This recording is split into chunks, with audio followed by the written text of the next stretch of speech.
தமிழ்நாட்டினுடைய கடன் 10 லட்சம் கோடியாக இருக்கக்கூடிய நிலையில மகளிர் உரிமை தொகைக்காக செலவை நாங்கள் பண்ணலாம். ஒன்று செய்யலாமா? ஒரு நிமிஷம், எல்லாரும் அமைதியா இருங்க, கொஞ்சம் அமைதியா இருங்க. ஒன்று செய்யலாம். இப்போ எல்லாரும் சைமல்டேனியஸாக பேசினா ஒன்று சரி வராது. நம்ம ஒன்றுன்னா கொஞ்சம் நீங்கள் ஐம் ஷூர் எல்லாருமே ரேண்டமாக நான் அப்படி எடுக்கிற சொல்கிறோம். நீங்கள் அப்புறம் ஆரம்பிங்க, சரியா? ஓகே, ஒரு வெயிட் பண்ணுங்க. This late. நீங்கள் ஆரம்பிங்க ஃபஸ்ட்டு, சொல்லுங்கள்.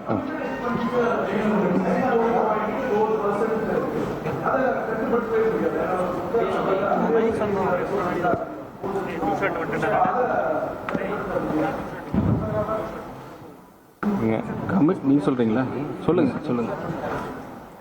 கமிட்டட் எக்ஸ்பெண்டிச்சர் என்றால் 3 காம்பனன்ட். இது வந்து இன்டர் ஸ்டேட் மற்ற ஸ்டேட்ஸோட கம்பேர் பண்ணுறதுக்காக இந்த டேர்ம் கமிட்டட் எக்ஸ்பெண்டிச்சர்னு வந்து காமனாக யூஸ் பண்ணுறது. இது அதில் வந்து சேர்ற ஐட்டம்ஸ் வந்து நம்பர் 1 இன்ட்ரெஸ்ட் பேமெண்ட்ஸ், வட்டி செலவு வந்து என்ன ஒன்றும் செய்ய முடியாது. அது ஏற்கனவே கடன் வாங்கினதுக்கு வட்டி கட்டி தான் ஆகணும் நம்ம. ஸோ அதனால அது ஒரு கமிட்டட் எக்ஸ்பெண்டிச்சர். அது தவிர நம்ம ஏற்கனவே கவர்மெண்ட்டில் இருக்கிற கவர்மெண்ட் சர்வெண்ட்ஸு அவங்க எல்லாருக்கும் கொடுக்குற சேலரிஸ் அண்ட் பென்ஷன்ஸ் போத்து, அவங்களுக்கு சம்பளமும் அதோட பென்ஷன்ஸும் ரெண்டும், அதுவும் இந்த 3 ஐட்டமை சேர்த்து தான் கமிட்டட் எக்ஸ்பெண்டிச்சர் சொல்ல அளிக்கிறாங்க. அது வந்து நம்மதில் வந்து 100 ரூபா வருவாய் இருந்ததுன்னா அதில் வந்து 64 ரூபா 64.4 ருபீஸ் வந்து அது வந்து இந்த 3 ஐட்டமுக்கு மட்டுமே அது வந்து செலவாகிறது. அது மட்டும் இல்லாமல் அது தவிர்த்து சார் சொன்ன மாதிரி மற்ற செலவுகள், அது மற்ற இன்ஃப்ளெக்சிபிள் எக்ஸ்பெண்டிச்சர், அது கமிட்டட் எக்ஸ்பெண்டிச்சர் ஏன் சொல்கிறதுலாம் ஒவ்வொரு மாநிலத்திலையும் வந்து அந்த லோக்கல் பாடிஸ் கொடுக்குறது ஒவ்வொன்றும் டிஃப்ரெண்ட்டாக இருக்கும்.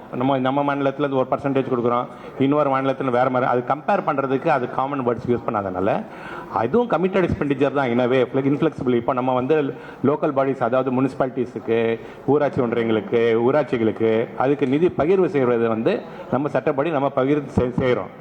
அதுவும் வந்து 23 ரூபாய், அது ஒரு இன்னொன்று. ஸோ இது 2 சேர்த்துனா 87 ரூபாய் எடுத்து. ஆனால் வந்து நம்ம மொத்த செலவு பார்க்க போனீங்கன்னா அந்த 100 ரூபா வரவுகளுக்கு மொத்த செலவு பார்த்தீங்கன்னா 145 ரூபாய் மொத்த செலவாகுது. அதாவது ஒவ்வொரு 100 ரூபாய்க்கும் 45 ரூபா பற்றாக்குறை இருக்குது. இதில் இந்த இதில் கணக்கு பார்த்தீங்கன்னா இதில் வந்து நீங்கள் 64 ரூபா, அதுக்கப்புறம் வந்து 23 ரூபாய், இது மொத்தம் 87 ரூபாய் எடுத்து. அது தவிர்த்து மற்ற நலத்திட்டங்கள், அது எந்த திட்டம் இது வந்து செலவு வந்து நல்லதா சரியில்லைன்னு யாருமே சொல்லலை. எல்லாம் நலத்திட்டங்கள் தான் நாங்கள் சொல்கிறோம். நலத்திட்டங்கள், மற்ற சப்சிடிஸு, இதெல்லாம் வந்து நலத்திட்டங்களுக்கு எல்லாம் சேர்த்து பார்த்துக்கிட்டோம்னா ஒரு சப்சிடிஸு, மற்ற ஸ்கீம்ஸ் மற்ற எல்லா ஸ்கீம்ஸு எல்லாம் கணக்கு எடுத்தாலும் 27 ரூபா செலவாது. அது தவிர்த்து வந்து இன்னொரு 18 ரூபாய், 28 ரூபாயில் 40 ரூபாய் செலவாது. அப்போங்கன்னா 127 ரூபாய் எடுத்து. இன்னொரு 18 ரூபாய் வந்து நம்ம வந்து இதுக்கெல்லாம் செலவு பண்ணுறோம். மூலதன செலவுகள், ரோடு போடுறது, பில்டிங் கட்டுறது, இது எல்லாத்துக்கும் வந்து இன்னொரு 18 ரூபாய் செலவு பண்ணுறோம். ஆக மொத்தம் 145 ரூபாய். ஸோ ஒரு 100 ரூபாய் வரவில் வந்து நமக்கு வந்து கட்டாயமாக செலவு பண்ணக்கூடிய செலவு பார்க்க போனீங்கன்னா 64 ரூபாவும் 23 ரூபாவும் சேர்த்து 87 ரூபா கட்டாயமாக செலவு பண்ணியே ஆகணும். அது நம்ம அதை கையை வைக்க முடியாத நிலைமை இருக்குது. அது எப்படி சரி கட்டுறதுன்னு உடனே கேட்குங்களா? அது சரி கட்டுறதுக்கு வழி என்னென்னா, நம்பர் 1 வரவை கூட்டணும், அதிகப்படுத்தணும்.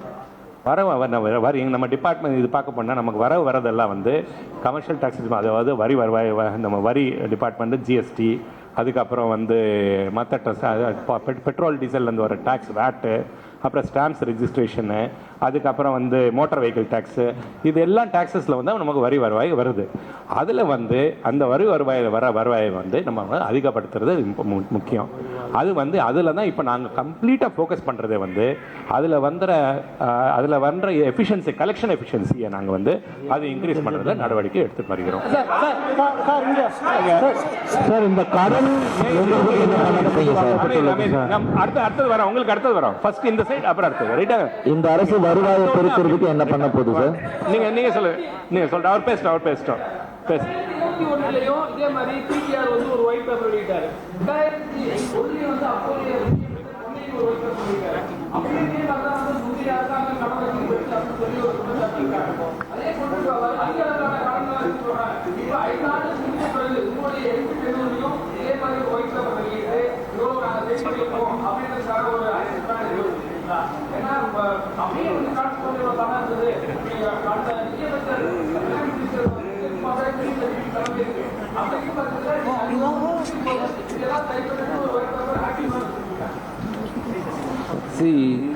இந்த இப்போ நாங்கள் அனௌன்ஸ் பண்ணது வந்து just facts what is available datas the CAG and RBI. அந்த அடிப்படையில் தான் நாங்கள் 2021 25, 26 வரைக்கும் ப்ரீ ஆக்சுவல் வரைக்கும் அனௌன்ஸ் பண்ணிட்டோம். பட் இதுக்கு ஃபிக்ஸிங் சொல்யூஷன் தான் இப்போது ஹானரபிள் சீஃப் மினிஸ்டர் எங்களுக்கு அட்வைஸ் கொடுத்துருக்குறாங்க. அதுக்கு வந்து க்ளீன் கரப்ஷன் ஃப்ரீ கவர்மெண்ட், இது வந்து ரொம்ப முக்கியமான விஷயம். எங்கள் கவர்மெண்ட் ஃபஸ்ட் மோட்டோவே அதுதான், ஹானரபிள் சீஃப் மினிஸ்டர் எங்களுக்கு அனௌன்ஸ் பண்ணது. So with this and revenue மொபைலைசேஷனில் கண்டிப்பாக அதை நாங்கள் கான்சன்ட்ரேட் பண்ணுவோம்.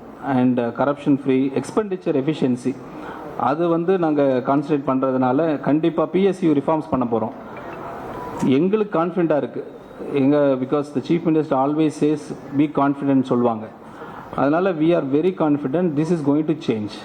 As what has happened in the last mandate given by the people of Tamil Nadu, definitely we feel that there is a huge change going to happen with one word, corruption free government and revenue mobilization இருக்கட்டும் and administrative efficiency. கண்டிப்பாக அது நடக்கும். 1,31,00,000 மனங்களை வென்ற தந்தை TV YouTube channel. தவிர்க்க முடியாத thumbnail, கலக்கலான contents. நீங்களும் இந்த குடும்பத்தில் இணைய இப்பவே சப்ஸ்கிரைப் பண்ணுங்க. அசுரபலம் கொண்ட எங்கள் டிஜிட்டல் கரங்களில் உங்கள் விளம்பரங்களை சேர்க்க வாட்ஸ்அப் பண்ணுங்க. 8939888838. Email advttv@dttv.in.